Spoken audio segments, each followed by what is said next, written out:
Olá! Hoje nós vamos para o capítulo 31 do livro do Eclesiástico. Lembrando que o livro do Eclesiástico também é conhecido como Siracida, por causa do seu autor, Ben Sirac, Jesus Ben Sirac.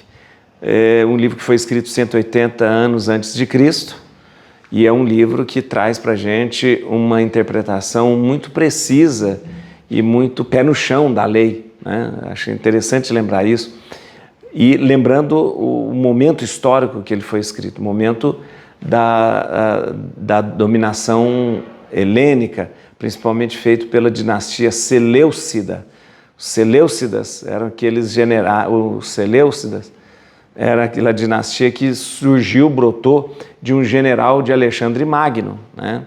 Alexandre Magno tinha conquistado praticamente todo o mundo conhecido ali, e depois que ele morreu foi dividido, e naquela região que nós temos ali o povo de Deus, a Palestina, a Terra Santa, aquele lugar ali, ficou sob a dominação seleucida, uma forte dominação helênica, com costumes gregos e também com religião grega. Então é de se notar que o autor de Eclesiástico, ele faz de tudo para manter as tradições, a religião, a fé, a cultura, né? E você vai ver hoje nesse capítulo 31 uma coisa muito interessante. O capítulo 31, ele vai falar sobre as riquezas, né? Sobre os banquetes e sobre o vinho.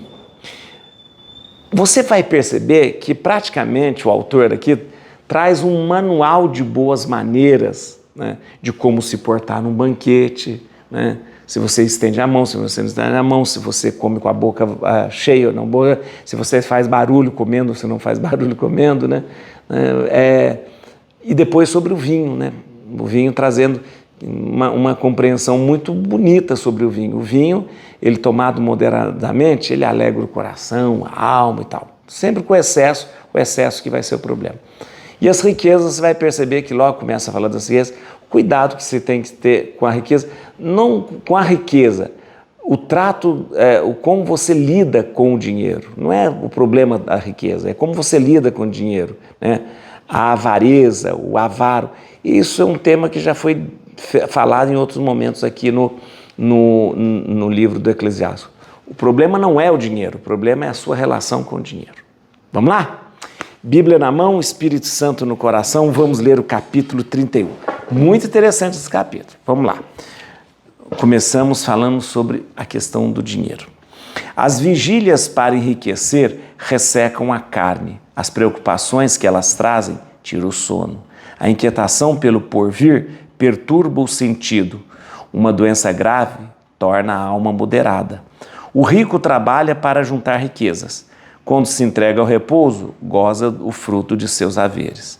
O pobre trabalha por não possuir com que viver, e ao término da vida tudo lhe falta. Aquele que ama o ouro não está isento de pecado.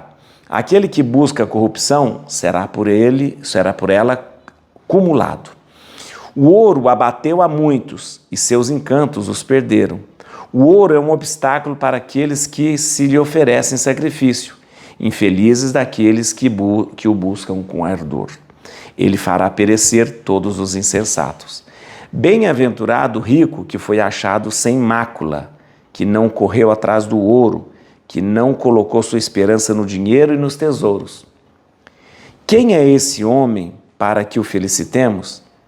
Ele fez prodígios durante a vida.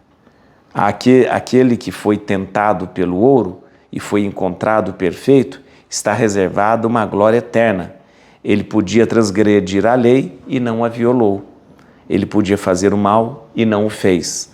Por isso seus bens serão fortalecidos no Senhor, e toda a Assembleia dos Santos louvará suas esmolas. Agora começa a falar sobre como proceder nos banquetes. Olha que interessante. Se estiveres sentados a uma mesa bem abastecida, não comeces abrindo a boca. Não digas, que abundância de iguarias há sobre ela. Lembra-te de que um olhar maldoso é coisa funesta. Que coisa pior que o olho? É por isso que há de se desfazer em lágrimas. Quando ele olhar, não sejas o primeiro a estender a mão, para que não cores, envergonhado pela tua cobiça. Não comas demasiadamente num banquete. Julga os desejos de teu próximo segundo os teus. Serve-te como um homem sóbrio do que te é apresentado, para que não te tornes odioso comendo muito. Acaba de comer em primeiro lugar por decoro. Evita todo excesso para que não desgostes a ninguém.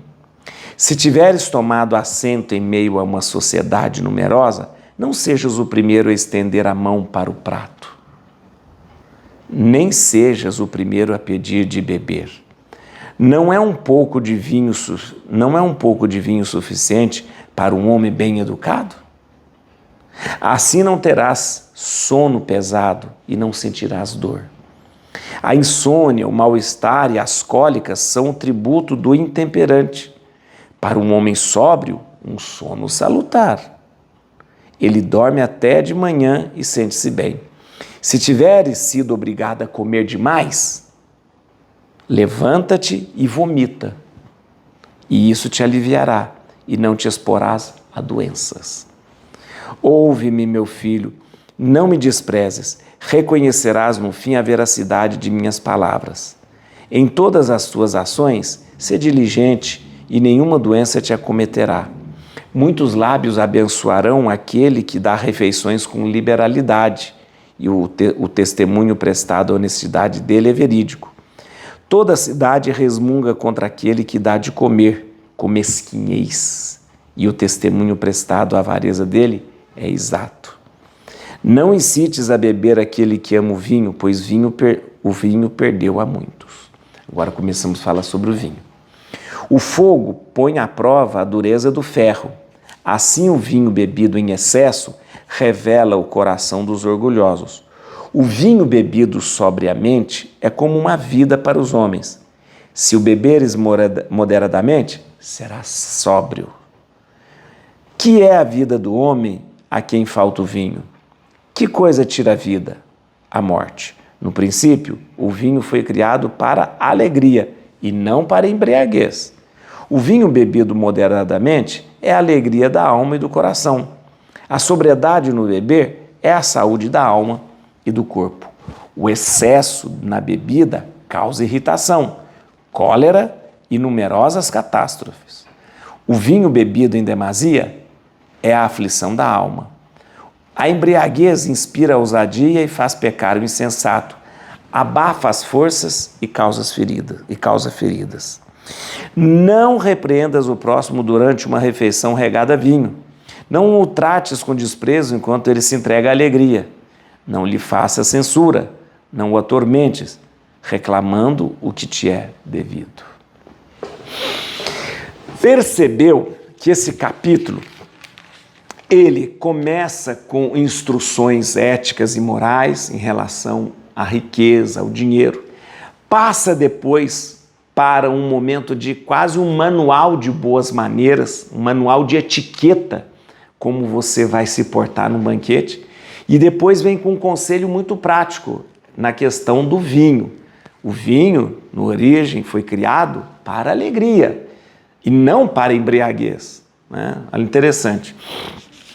Então vamos lá. Primeiro, no primeiro momento, do versículo 1 ao versículo 11, a gente fala aqui da relação com o dinheiro. O que fica muito claro aqui? O dinheiro é para que a pessoa ela usufrua dele, para que a pessoa viva bem com ele. Você trabalha, junta riqueza e usa o dinheiro.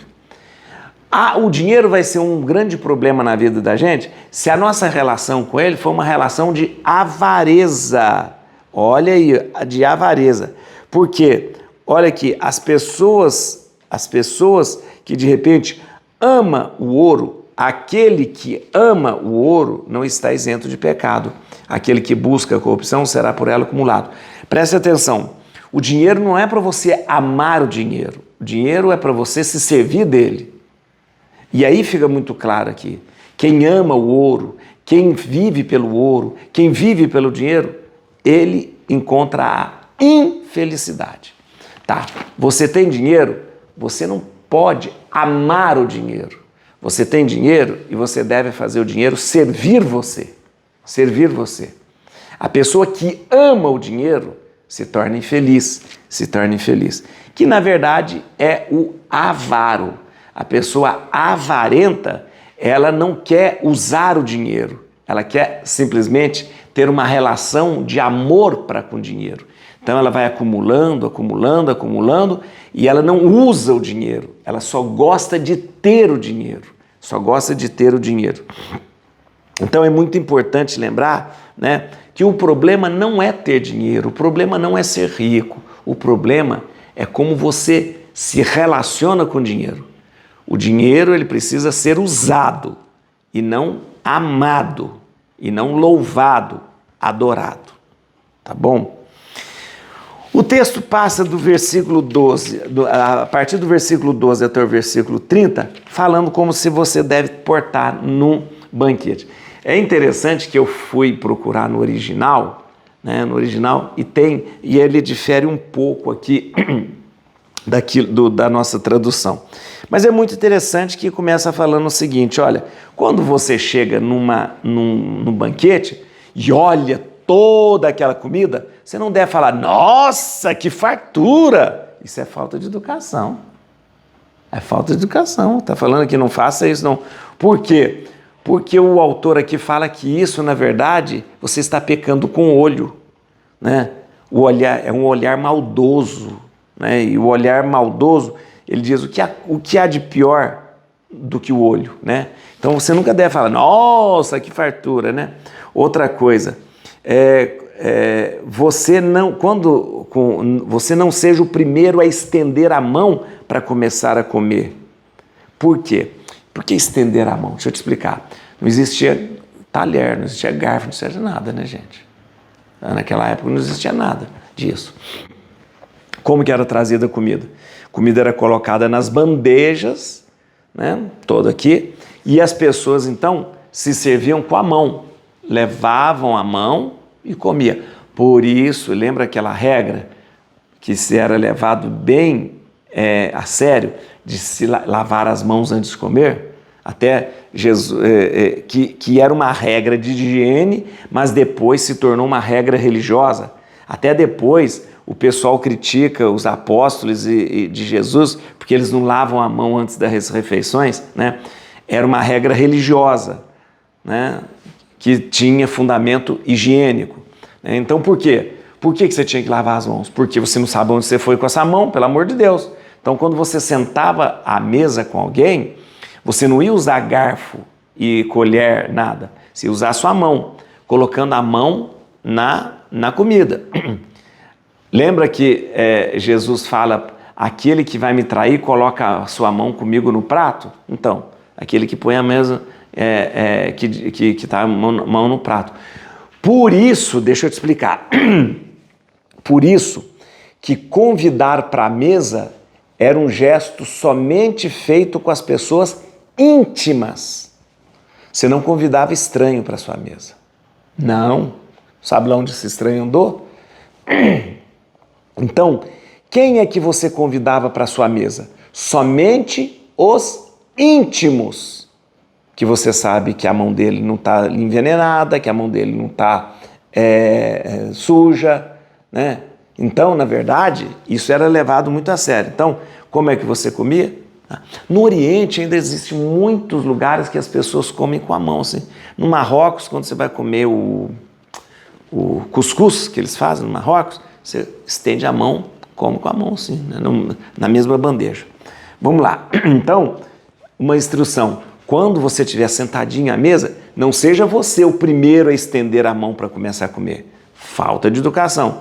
Se a gente quiser transferir isso para os dias de hoje, quando você vai para uma festa, uma coisa, não seja você o primeiro a servir, né? Pelo amor de Deus. A não ser que o anfitrião diga, sirva-se. Mas não vai sentando à mesa e já servindo, pelo amor de Deus. Pelo amor de Deus, né? Vamos lá, continua aqui. É interessante aqui, ó. Na minha Bíblia está escrito assim, serve-te como um homem sóbrio do que te é apresentado, para que não te tornes odioso comendo muito. Na verdade, o original fala assim, foi traduzido aqui, não sei, mas o original fala assim, Ao comer, não faça barulho com a boca, para que não te tornes odioso comendo muito. O original fala assim, ao comer não faça barulho com a boca. Não sei por que minha Bíblia traduziu desse jeito, serve como um homem sóbrio, um homem sóbrio que não abre, né? Não faça barulho com a boca. E é verdade. Regra também para esse ano, para esse milênio, viu? Quando você for comer, as pessoas não precisam escutar o que você está comendo, né? Outra coisa, que é como conselho aqui, seja você o primeiro a acabar de comer, né? Então você está num banquete, seja o primeiro a parar de comer. Aqui, ó, acaba de comer em primeiro lugar, por decoro. Ou seja, comeu, parou. Não seja aquela pessoa que fica comendo a vida inteira, não. Serve também para o nosso século. Vamos lá. Quando você vai almoçar, jantar, foi convidado, pelo amor de Deus, todo mundo já parou, já acabou de comer, esperando sobremesa, e você lá comendo, por favor. Ainda mais se você é convidado, seja o primeiro a parar de comer. Primeiro, põe os talheres certinho, pronto. Né? A coisa mais desagradável do mundo é todo mundo ter comido e tem que cruzar os braços e esperar o glutão lá a comer, né? Olha os conselhos práticos. Olha aqui, ó. De novo, se tiveres tomado a sensa em meia sociedade numerosa, não seja o primeiro a estender a mão para o prato, não seja o primeiro a servir, né? Outra coisa. Olha como que é interessante. Não é um pouco de vinho suficiente para um homem bem educado? Então, assim não terá sono pesado e não sentirá dor. Aqui, ó. Isso aqui é importante. A insônia, o mal-estar e as cólicas são o tributo do intemperante. Ou seja, a pessoa que come muito, ela depois não vai conseguir dormir direito, vai sentir mal-estar e vai sentir cólica. Então, aqui vem um conselho até de saúde. Se você quiser dormir bem, coma pouco. Se você não quiser sentir mal-estar, coma pouco. Se você não quiser sentir cólica, coma pouco. Coma pouco, né? E a insônia, o mal-estar e as costas são um tributo de quem? De quem não come pouco, né? E é aqui um conselho medicinal, tá bom? Olha aqui, ó. Para um homem sóbrio, um sono salutar. Para uma pessoa que come pouco, vai dormir bem. Agora vem um conselho muito interessante. Se tiveres sido obrigado a comer demais, as pessoas falam, come. Levanta-te e vomita, isso te aliviará e não te exporás à doença. Um conselho aqui, depois eu vou te explicar esse conselho que é diferente dos romanos, né? Ou seja, para você não passar mal, para você depois não ficar passando mal, discretamente vai lá e vomita e tal. Era um conselho. Mas aqui era mais um conselho médico. Não era mais um conselho de não passar mal. Diferente dos romanos. Eu vou explicar para vocês depois como os romanos faziam. Mas os romanos faziam isso porque eles queriam comer mais, tá bom? Vamos lá. Aí depois, né, nós passamos para a bebida aqui. A questão do vício da bebida. O vinho aqui, ele é visto como aquele que alegra o coração, alegra a alma. Aliás, o vinho é visto na Bíblia toda como um elemento que traz alegria. O vinho que alegra o coração do homem. Né? O vinho é sempre alegria. Onde há festa e alegria, há vinho. E o vinho, segundo aqui o nosso autor, o vinho foi criado para alegria. No princípio, o vinho foi criado para alegria e não para embriaguez. Então, mais uma vez, não há problema nenhum em tomar vinho ou tomar bebida alcoólica. O problema está no excesso. Então, a Bíblia não proíbe tomar vinho. A Bíblia não proíbe tomar bebida alcoólica, viu? A Bíblia proíbe os excessos. E aqui, ó, o que é a vida do homem a quem falta o vinho, né? Que coisa tira a vida? A morte, né? No princípio, o vinho bebido moderadamente é a alegria da alma e do corpo. E aí vem com alguns conselhos práticos que eu acho muito interessante, né? Quando você bebe demais, ele deixa de ser alegria para ser aflição. O vinho bebido em demasia é aflição da alma. Então, o vinho bebido moderadamente, alegria. O vinho bebido excessivamente, aflição. Outra coisa, a embriaguez inspira ousadia e faz pecar o insensato. Olha aqui, a embriaguez inspira ousadia e faz pecar o insensato. Olha, eles já falavam uma coisa que os médicos hoje falam. Quando você toma muito álcool, essa parte do lobo frontal aqui, ela fica praticamente anestesiada aí por causa do álcool, e aí você perde a timidez, perde o medo das coisas. Então você fica com coragem de fazer, ousado para fazer as coisas.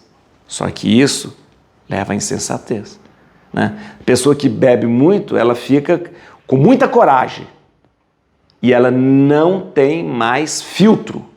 Então ela faz coisas que colocam a vida dela em risco. Ela se torna briguenta. E olha o que ele fala aqui, ó. Não repreendas o próximo durante uma refeição regada a vinho. Não o trate com desprezo. Não faça censuras. Não o atormentes, reclamando que ele é devido. Ou seja, quando a pessoa está muito embriagada, ela se torna corajosa. Ela se torna sem timidez. Ela se torna sem filtro. Então não vai lá reclamar uma coisa que ela está te devendo, não vai lá brigar com essa pessoa, não vai lá discutir com essa pessoa, porque ela vai brigar com você, né? Coisas práticas, né? Vamos lá. Só alguns versículos aqui que eu reparti. Eu praticamente já expliquei tudo aqui para você já, mas vamos lá. Vamos lá. Versículo 11, no versículo 11 aqui aqui fala da questão do avarento, de coisa, que é essa primeira parte, e tem um versículo que fala assim, ó: por isso seus bens serão fortalecidos no Senhor e toda a Assembleia dos Santos louvará as suas esmolas. Preste atenção, aqui está falando da pessoa que é generosa nas esmolas, que não se apega ao dinheiro e ajuda ali, de repente, a sinagoga, a comunidade. Olha que interessante isso aqui. E toda a Assembleia dos Santos louvará as suas esmolas. Isso aqui é uma alusão a um costume que havia naquele tempo de se proclamar na Assembleia, ali na sinagoga, o nome daqueles que tinham dado bastante ofertas, né? Existia nas sinagogas um costume assim, ó, tal pessoa ajudou com tanto, tal pessoa ajudou tanto. Então, quando a pessoa ajudava bastante, o nome dele era dito na Assembleia. Isso tem alguns lugares que até faziam isso também, na igreja às vezes faziam, ó, fulano de tal ajudou a gente, aí, fulano de tal, porque esse costume naquela época incentivava as outras pessoas a ajudarem também. Ou então, o que eles faziam? Eles faziam uma inscrição do nome da pessoa como benfeitor e doador e colocava na sinagoga. Um costume que em muitos lugares faz isso. De repente você ajuda na construção de uma igreja, alguma coisa, você faz lá uma placa, né? Coloca lá na igreja. Ou então, a pessoa deu um vitral, ofertado por tal pessoa. A pessoa deu uma outra. Então, era um costume daquela época. Versículo 12, como eu disse, a partir do versículo 12, que fala das refeições, dos banquetes, do vinho, a gente tem aqui o quê? Um manual de urbanidade. Manual de urbanidade, um manual de etiqueta. Manual de etiqueta para se portar num banquete, para se portar na sociedade, é o que o Ben Sirac faz. Versículo 15, eu queria lembrar você, quando fala que ele chama atenção, quando você chegar numa festa, não diga, que fartura! Ele diz que isso é coisa do olho, né? Olha aqui, ó, que coisa há pior do que o olho? É por isso que há de se desfazer em lágrimas. O que é lágrima? Por quê? Porque a inveja faz o olho chorar depois no momento de castigo. Então, quando a pessoa é muito invejosa, o pecado que entra pelo olho faz depois o olho derramar lágrimas quando vem os castigos. Mais ou menos nesse sentido, tá bom? Versículo 24, aqui já 24, aqui ó. Para um homem sóbrio, um sono salutar, né? No original está escrito, para o estômago moderado, um sono salutar, né? Aqui está escrito, para um homem sóbrio, um sono salutar. Mas no original está escrito, para um estômago moderado, né? um sono salutar, ou seja, coma pouco e durma bem, tá bom? E aqui naquele costume estranho que eu disse para você, 25, se tiveres sido obrigado a comer demais, levanta-te e vomita, isso te aliviará e não exporás a doença. A preocupação aqui é mais uma preocupação com a saúde, é um conselho aqui de ordem prática, em caso de necessidade. Então a pessoa de repente ela comeu demais, ela começa a sentir mal, isso pode levar a pessoa a passar mal, né? Então o que é o conselho? Levanta e vomita. Presta atenção, é um conselho de ordem prática para que a pessoa não passe mal. Por isso ele diz assim, ó, e não te exporás às doenças, tá bom? É diferente do costume dos romanos. Os romanos tinham um costume horrível. Quando eles iam, você conhece isso? Quando os romanos, né, eram convidados para um banquete, eles iam para o banquete e cada um levava no bolso da túnica uma pena de uma pena assim. Por quê? Uma peninha. Porque para eles a festa era se fartar de comer e de beber. Então, quanto mais comia, mais era a sua diversão. Então, o que eles faziam? Então, quando eles estavam comendo, quando não aguentava mais de comer, tirava a peninha do bolso e vomitava. Para quê? Para evitar doença? Não, para comer mais. Para comer mais. Então era muito comum que todo conviva, né, levasse a sua peninha, né, e colocasse na garganta para vomitar e assim comer mais. Diferente do conselho de Eclesiástico, que diz, olha, para você não se expor à doença, vai lá e vomite, tá bom? Mas não é para comer mais, não é para comer mais, tá bom? Muito bem, eu acho muito interessante esses conselhos práticos, porque eles fazem com que a pessoa viva bem em sociedade, mas sobretudo que as pessoas se relacionem bem com as coisas que Deus coloca diante de nós.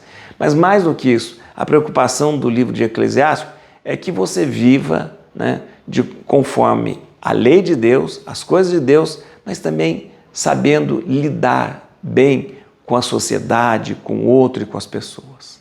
Muito interessante, né? A gente não pode ter uma fé fora da sociedade, né? A gente vive a nossa fé no meio do mundo. Essa é a compreensão de Eclesiástico. Et crucem Domini, fugit partes adversa, vite teleo de tribuda, radicis Davidi. Aleluia.